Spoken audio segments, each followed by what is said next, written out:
I'm Algebra Annie, and I am here to help you be successful in your algebra class. A person who never made a mistake never tried anything new. Albert Einstein. Our learning targets today are: I can use the commutative, associative, and distributive properties to simplify expressions. I can combine like terms. Let's go ahead and talk about the commutative property.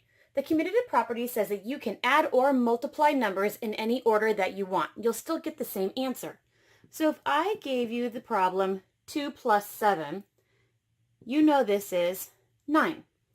Well, if I gave you the problem 7 plus 2, you know that 7 plus 2 also gives you 9. So no matter what order the numbers were in, they always gave you the same answer. So we can write the commutative property as 7 plus 2 is the same exact thing as 2 plus 7. The commutative property also works with multiplication. You know that 2 times 7 is 14. You also know that 7 times 2 is also 14. So based on the commutative property, it does not matter what order that you multiply. 2 times 7 will give you the same answer as 7 times 2. The next property we need to learn about is the associative property. The associative property says that when you are only adding or only multiplying, you can group any of the numbers together. So let's say that I had the problem 6 plus 8 plus 2. I could write them out this way and choose to do the 6 plus 8 first, then add the 2. What is 6 plus 8? 6 plus 8 is 14. Then you would have to add the 2. What's 14 plus 2? 14 plus 2 is 16. What if I didn't want to add the 6 and the 8 first? What if I wanted to add the 8 and the 2 first? You could still do that. Order of operations says that parentheses have to be done first. So this is just 6 plus 8 plus 2 is 10. 6 plus 10 is 16. So we solved the same exact problem two different ways. One, we grouped the first two numbers together using the associative property. In the second example, we grouped the last two numbers together using the associative property. For me personally, it was easier to add 6 and 10 than it was to add 14 and 2. So we love to use the associative property because sometimes it makes certain problems easier to solve. The associative property also works with multiplication. So let's go ahead and solve the first problem by doing the first two first. So 7 times 4 is 28, and then I'm just bringing down multiplying by 5. 28 times 5 is 140. Well, 28 times 5 for me was really difficult to do. So what if I didn't group the first two together? What if I grouped the last two together? Would that make this problem easier for me to solve? Order of operations says I need to do the parentheses first. So I'm going to bring down the 7 times, and then inside parentheses, 4 times 5 is 20. Now I have 7 times 4, and I know that one very quickly, that it is 140. So the associative property allows us to rearrange the problem and solve it in a quicker manner if we're able to. So now they want us to solve the problem 4 times 9 times 25. Using the order of operations, they tell us that we need to multiply first, so that would be this 4 times 9. 4 times 9 is 36, carried down and multiplied by 25. Now I'm supposed to multiply 25 and 36. I actually don't know those, and I don't have a calculator, and I'm not allowed to use a calculator, so I'm not going to continue any further this way. I'm going to rewrite the problem, and I'm going to see if I can use the associative and commutative properties to rearrange this multiplication problem in a way that I can solve it easier.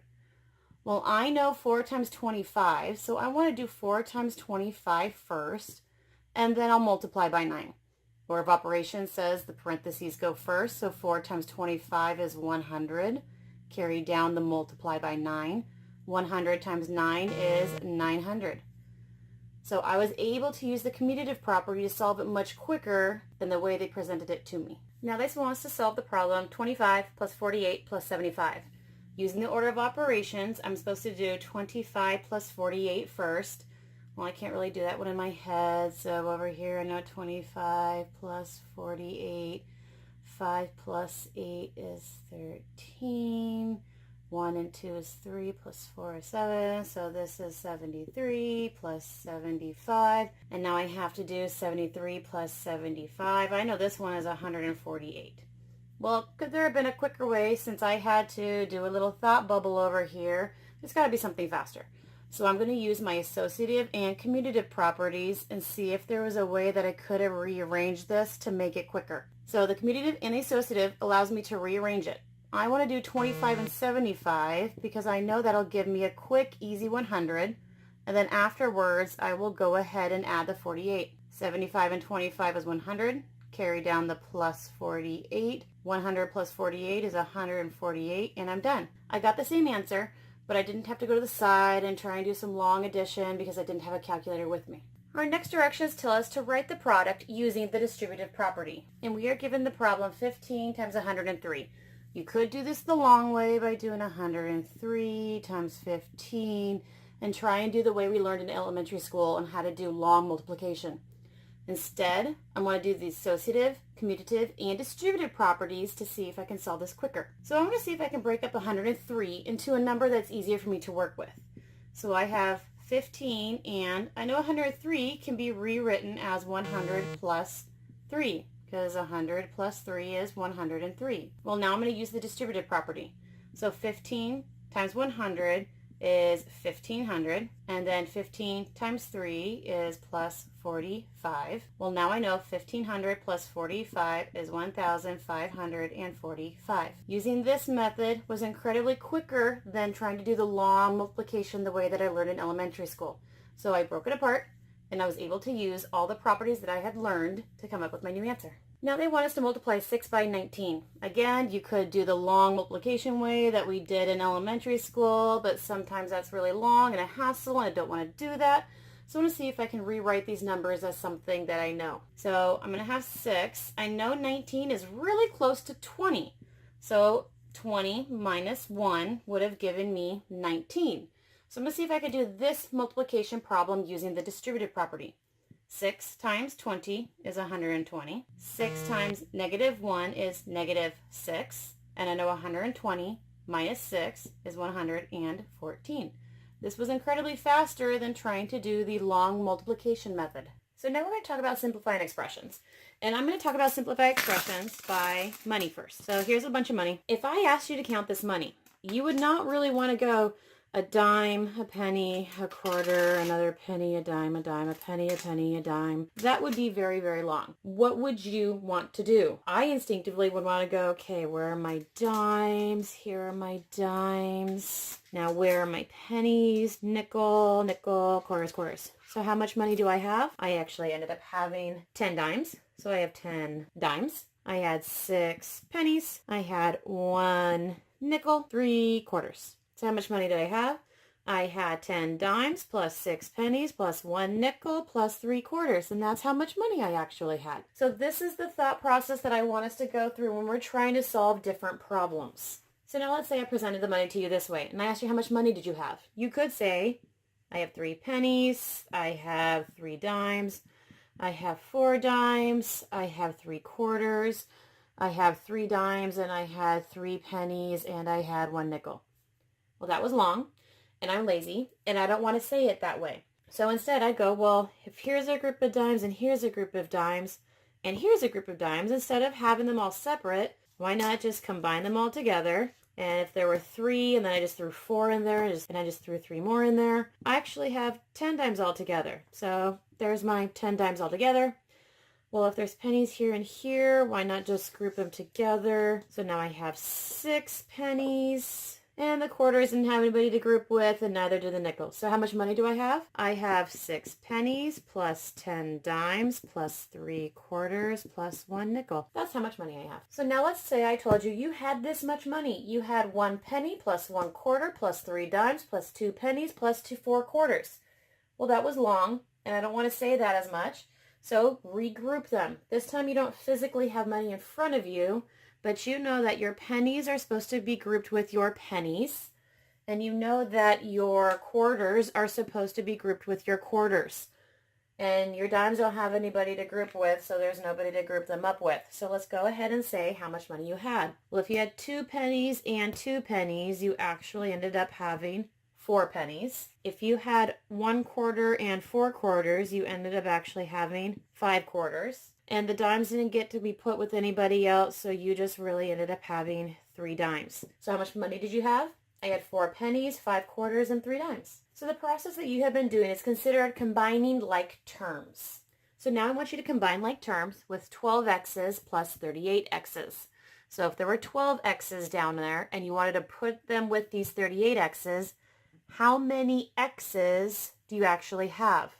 12 with 38 is telling you that you have 50 x's. So your answer is just 50x. So now combine like terms. If I had 4 n's and I added that to 11 n squareds and then I added that to 3 n's are only allowed to go with n's. N squareds are only allowed to go with n squareds. I don't have n squareds, so he actually doesn't get combined with anybody. He's by himself.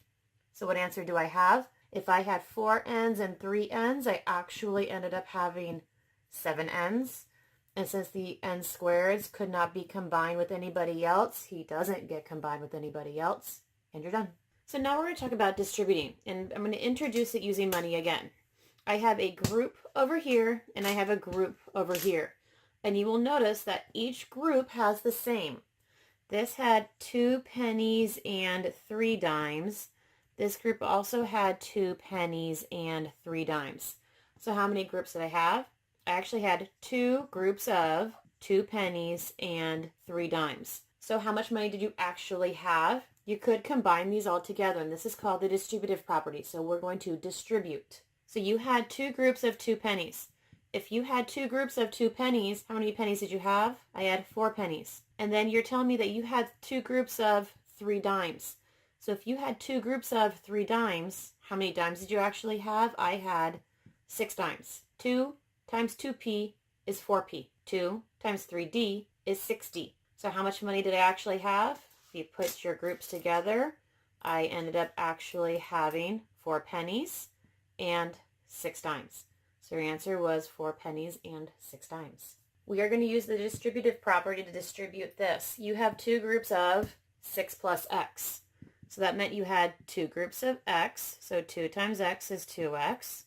And then you're telling me you had 2 groups of 6. So 2 times 6 is a positive 12. You distributed the 2 to everything inside the parenthesis. So your answer is 2x plus 12. So now we're being asked to solve this problem. Well, looking at it, I see that I have negative 12x's and negative 5x's, and I have x's. So I want to make the problem easier on myself. So first I want to simplify by combining like terms. So the first thing we're going to do is we're going to combine like terms. So if I had negative 12x's and then negative 5x's, I actually have negative 17. If you add 1, I actually now have negative 16x's. I didn't do anything with this a. The a goes with other a's. Are there any other a's to combine with? There's not, so we just have a positive 3a. So now we're being asked to simplify. They're trying to get rid of these parentheses. So first we know to get rid of parentheses, we need to do the distributive property. So we have 2 groups of this parenthesis. Using the distributive property, you can go ahead and multiply 2 to the x, gives you 2x, 2 to the 6, and that gives you 12. The distributive property allowed us to get rid of these parentheses.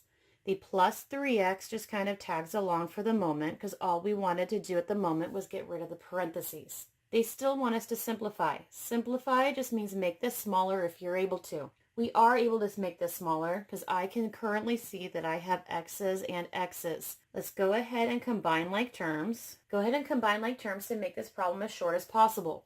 So if I had 2 x's and 3 x's, I now have 5 x's. This 12 didn't have anybody to combine with because there are no other plain old numbers. So just plus 12. We simplified it from a very big number to a small number by distributing to the parenthesis and then combining like terms. So they want us to simplify. I see that I have 6 groups of this parenthesis. So the first thing that I want to do is try and to distribute. So we're going to use the distributive property to do the parenthesis part. So 6 times x is 6x. 6 times 4 is a positive 24. This plus 9 just kind of tags along at the end because all we wanted to do was get rid of the parentheses by using the distributive property. Now that I see I have whole numbers and whole numbers, rather than having them in separate piles like we had our money, I want to combine them into one. So it's called the combine like terms. So let's go ahead and combine like terms. The x's didn't have anybody else to combine with, so he's by himself, so we have 6x. 24 and 9 can be combined. 24 plus 9 is a positive 33. Nobody else can combine together, so we're done. Okay, last one. If I threw this much money at you, how much money do you actually have? Well, it's long and difficult to try and understand when I say I have 5x squareds, minus 2 groups of, and each group had x minus 3x squareds in it. That was a lot of words. I want to shorten it. I want to simplify it. So first, what does the 2 groups of even look like? The 5x squared is going to stay exactly as it was because I'm not even looking at them yet. This was a negative 2 times x, which is a negative 2x, and then a negative 2 times a negative 3x squared. Negative 2 times negative 3 is a positive 6x squared. Well, now that I know what my groups look like, is there anybody that can be combined? If I had x squareds and x squareds, how many x squareds did I actually have? I had 11x squareds. Here are plain x's, but there's no other x's to combine with, so I just had negative 2 x's.